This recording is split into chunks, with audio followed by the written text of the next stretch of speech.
Priya's home ഗാർഡനിലേക്ക് സ്വാഗതം സുഹൃത്തുക്കളെ.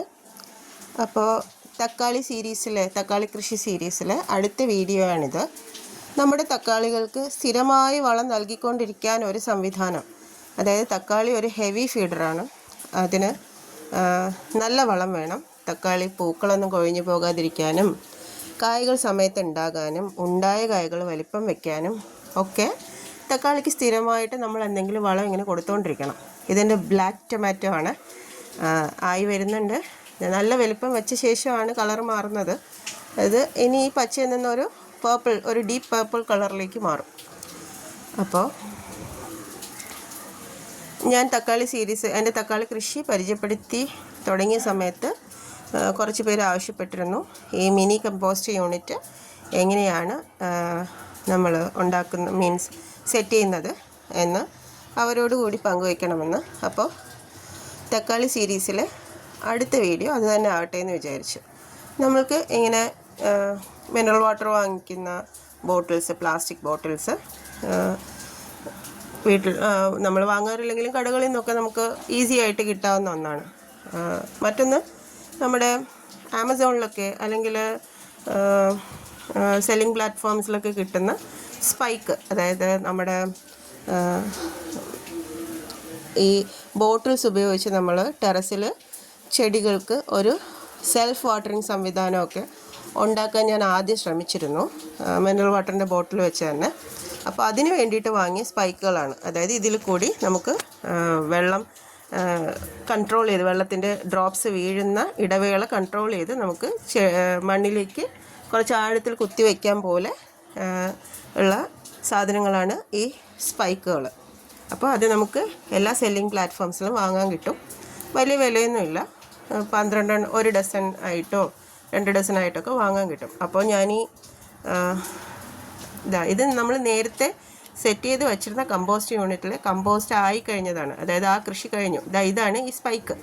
നമുക്കിത് എല്ലാ സെല്ലിംഗ് പ്ലാറ്റ്ഫോംസിലും വാങ്ങാൻ കിട്ടും. അപ്പോൾ ഈ സ്ലറി ഉണ്ടല്ലോ, നമ്മുടെ ജൈവ കമ്പോസ്റ്റ് ഉണ്ടാക്കുമ്പോൾ സ്വാഭാവികമായും അതിനകത്തുനിന്ന് ഒരു സ്ലറി ഉണ്ടാകും. അത് മണ്ണിലേക്ക് ഊർന്നിറങ്ങാൻ വേണ്ടിയിട്ടാണ് നമ്മൾ ഈ സ്പൈക്സ് ഉപയോഗിക്കുന്നത്. ഇത് ഇനോക്കുലമാണ്. നമ്മുടെ വീട്ടിൽ എനിക്ക് ബയോബിന്നുണ്ട്. ഞങ്ങളുടെ വേസ്റ്റ്, അതായത് പച്ചക്കറികളുടെ അവശിഷ്ടങ്ങൾ, നമ്മുടെ കുറച്ച് വാട്ടറി ആയ സാധനങ്ങൾ, നമ്മളത് വെള്ളം കൂടുതലുള്ള സാധനങ്ങൾ കുറച്ച് അതിൻ്റെ വെള്ളം ഊറ്റിക്കളഞ്ഞ ശേഷം മാത്രമേ നമ്മുടെ ബയോബിന്നിൽ ഇടാൻ പറ്റുള്ളൂ. പക്ഷേ വളരെ നല്ല വളമാണ്. എനിക്ക് 3 ബിന്നുകളുള്ള ഒരു യൂണിറ്റ് ഉണ്ട്. ആ വളവും ഞാൻ എൻ്റെ ടെറസിലെ കൃഷിക്ക് ഒരു വലിയ ഉപകാരമാണ്. വളരെ നല്ല കമ്പോസ്റ്റാക്കി നമുക്ക് വീട്ടിൽ തന്നെ നമ്മുടെ മാലിന്യം കമ്പോസ്റ്റാക്കി മാറ്റാൻ പറ്റും. അപ്പോൾ നമ്മുടെ മാലിന്യം നമ്മുടെ ഉത്തരവാദിത്തമാണെന്നാണല്ലോ. അപ്പോൾ ഉറവിടത്തിൽ തന്നെ മാലിന്യം സംസ്കരിക്കുന്നത് നമുക്ക് പറമ്പിലേക്കോ വഴിയരികിലേക്കോ ഒന്നും വലിച്ചെറിഞ്ഞ് കളയാതെ നമുക്കത് നല്ല വളമാക്കി മാറ്റുകയും ഇത് ചെടികൾക്ക് തിരിച്ചു കൊടുത്തിട്ട് വീണ്ടും അവരിൽ നിന്ന് പച്ചക്കറി വാങ്ങുകയും ചെയ്യാം, ഒരു ബാർട്ടർ സിസ്റ്റം പോലെ. അപ്പോൾ ഇതാണ് സ്പൈക്ക്. നമ്മളത് നമ്മുടെ ബോട്ടിലിൻ്റെ വായ്ഭാഗത്ത് ഉറപ്പിക്കുക. ബോട്ടിലിൻ്റെ അറ്റത്ത് നമ്മളൊരു മുഴുവനും മുറിഞ്ഞു പോകാത്ത പോലെ ഒരു കട്ടുണ്ടാക്കുന്നു. എന്നിട്ട് ഇതെങ്ങനെ തുറന്നടയ്ക്കാൻ പറ്റുന്ന പോലത്തെ ഒരു കട്ട്, 3/4 ഭാഗം കട്ട് ചെയ്യുക, ബോട്ടിലിൻ്റെ അടിഭാഗം. എന്നിട്ട് നമ്മളിങ്ങനെ മണ്ണിലേക്ക് കുത്തി നിർത്തുക. തൽക്കാലം എനിക്കിപ്പോൾ ക്യാമറ ഒരു കയ്യിൽ പിടിച്ചിട്ട് വീഡിയോ എടുക്കുമ്പോൾ മറ്റേ കയ്യിൽ പിടിച്ച് ചെയ്യാൻ ബുദ്ധിമുട്ടായതുകൊണ്ട് ഞാനിതിനെ മണ്ണിൽ കുത്തി നിർത്തിയിട്ട് കാണിച്ചു തരാണ്. ആദ്യം കുറച്ച് ഇനോക്കുലം ഇടുക. പിന്നെ ഇതിലേക്ക് നമുക്ക് ഇടാൻ പറ്റുന്ന പച്ചക്കറി, ഇത്ര വലിയ മുരിങ്ങക്കോലൊന്നും ഇടാൻ പറ്റില്ല, അതെടുത്ത് മാറ്റാം. അപ്പോൾ ഇടാൻ പറ്റുന്ന പച്ചക്കറികൾ, ഇവിടെ വേസ്റ്റ് ചെറിയ കഷ്ണങ്ങളാക്കിയത് ഇടുന്നത് പെട്ടെന്ന് കമ്പോസ്റ്റ് ചെയ്യാൻ വേണ്ടിയിട്ട് ഹെൽപ്പ് ചെയ്യും. മീനിൻ്റെ വേസ്റ്റ് ചെറിയ കഷ്ണങ്ങളാക്കി എടുത്തത്, ഇതിൽ തൽക്കാലം എനിക്കിപ്പോൾ മീനിൻ്റെ വേസ്റ്റ് കയ്യിലില്ല, നിങ്ങൾക്കതും ഇടാവുന്നതാണ്. അതൊരു നല്ല വളമാണ്. അപ്പോൾ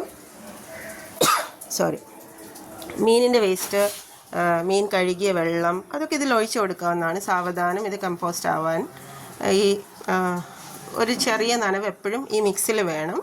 അപ്പോൾ നമ്മൾ കുറേശ്ശെ നനയ്ക്കുന്ന സമയത്തൊക്കെ ഇതിനകത്ത് വെള്ളം കുറവാണ്, ആ മിക്സിൽ വെള്ളം കുറവാണ്, അതിൻ്റെ മേലെ നമുക്ക് ഇനോക്കുലത്തിൽ തൊട്ട് നോക്കുമ്പോൾ അറിയാം.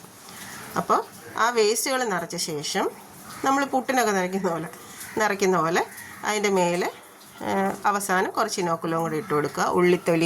ഉള്ളിത്തൊലി സവാളത്തൊലിയൊക്കെയാണ് ഇതിലും ബെസ്റ്റ് കേട്ടോ.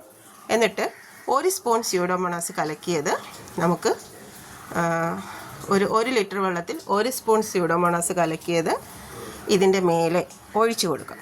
അപ്പോൾ തക്കാളിക്ക് സ്യൂഡോമോണാസ് എത്ര ഉപകാരം ചെയ്യുന്ന